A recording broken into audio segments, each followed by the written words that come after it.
आज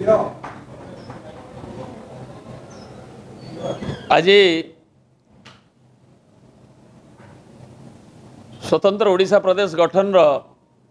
99तम जन्म जयंती जहां ओडिशा दिवस नारे नामित होईछि। ओडिशा दिवस नारे पालित होउछि।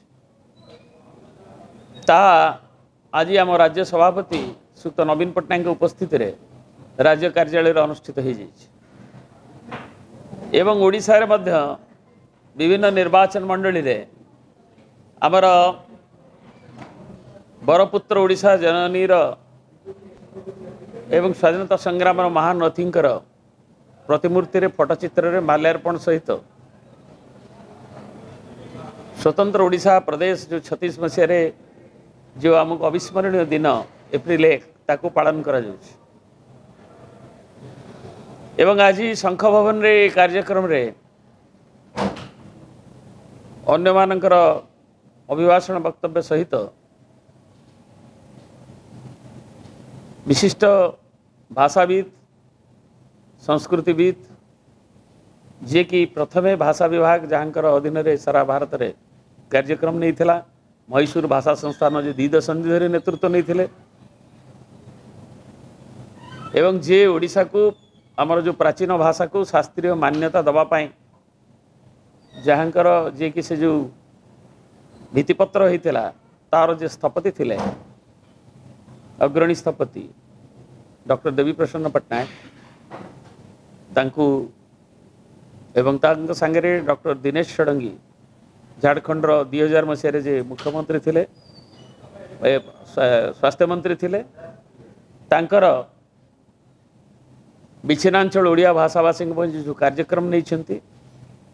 नौचंती केमती ओडिया विद्यालय गुड़िक चलो तांकर इलस्ट्रियस फादर विशिष्ट स्वाधीनता संग्रामी तारापद षडंगी जेपरी उत्कलमणि पंडित गोपबंधु संगे मिसी ताकू ओडिया भाषा संस्कृति की रक्षा करने जो कार्यक्रम नहीं थिले एवं आज भी डॉक्टर षडंगी नौचंती तांको मध्य ए 2 जन को आमर प्रिय नेता श्रीयुक्त नवीन पट्टनायक संबर्धित करते ता संगे विच्छिन्न भाषाभाषी अंचलर कवयित्री डॉक्टर बिनी षडंगी जे कि अनेक कथा साहित्य एवं गोटे कविता मध्य संचयन करछंती 7टी पुस्तक एवं अनुवाद साहित्य रे मध्य डॉक्टर राम मनोहर लोहिया विभिन्न पुस्तक को अनुवादित करछंती। विच्छिन्नांचल रही मध्य ओडिया भाषा सारस्वत साधनार कार्यक्रम से जारी रखिथिबारु तांको मध्य संबोधित करा जायछि। एवं जड़े युवा महिला जे कि निकटरे माउंट एवरेस्ट एवं ताकू जाइए शीर्ष को जे छुईंछंती तांको मध्य संबर्धित करा जायथिला।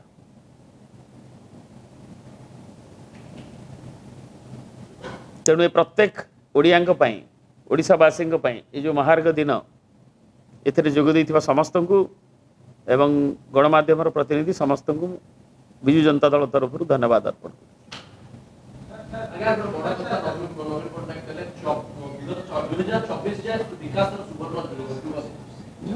निश्चित भाव इटा आमे तो कई कहवा न कहवा आम नेता तो तार नेतृत्व नौथिले किंतु ओडिशा को अनग्रसरतारू आगु को जीवापाई जो जो सफलता मिली विभिन्न क्षेत्र में आम दारिद्र्य दूरीकरण को ड्रास्टिकली ह्रास करने दिगरे उत्कट दारिद्र्य को शक्त प्रहार कर ह्रास कर सबुठारु प्रथम रेट हार भारतवर्ष में ओडिशा यही 2000 जो यात्रा प्राकृतिक विभीषिकारु आर्थिक दुर्गति ओडिशा को उठेई अभावी प्रभावी राज्य करवा एवं आम आर्थिक श्रृंखला जोटा कि भारतवर्ष में आदर्श स्थानीय एवं आमर जो जीएसडीपी उत्पाद सांगे आमर जो डेप्टर परिमाण भारतवर्ष में सबुठारु श्रेष्ठ सफलता ओडिशा हासिल करछि। तेणु आमे विभिन्न मानांकरे आमर शिशु मृत्युहार मातृ मृत्युहार ठो नहीं करी जो मानांक गुड़िक को हिसाब को निया जाए एवं शस्य उत्पादन ठू नहीं विभिन्न क्षेत्र में उत्पादन ठू नहीं एवं आम संस्कृति ऐतिह्य एवं ताकू परिवेशर संतुलन रखी ताकू आगे नबारे ओडिशार जो यात्रा 89 वर्ष आज पहुंची से उल्लेख एवं ता भितर 2000 रु 2024 उल्लेखनीय स्वाक्षर रही श्रीयुत नवीन पट्टनायक नेतृत्व में एवं आम आशा कर 36 जाए प्रत्येक ओडिया आम जोटा नवीन जी कहले ओडिशा रे रुहतु कि आम प्रवास रे जी ओडिया अच्छा जे आमर स्वतंत्र प्रदेश हबार 100 वर्ष रे जो सफलतार धारा गला 24 वर्ष हम आगु को नहीं जो टर्न अराउंड स्टोरी जो ग्रोथ ट्राजेक्टरी ताकू आम शीर्ष को किभली भाव में पहुँचेगा।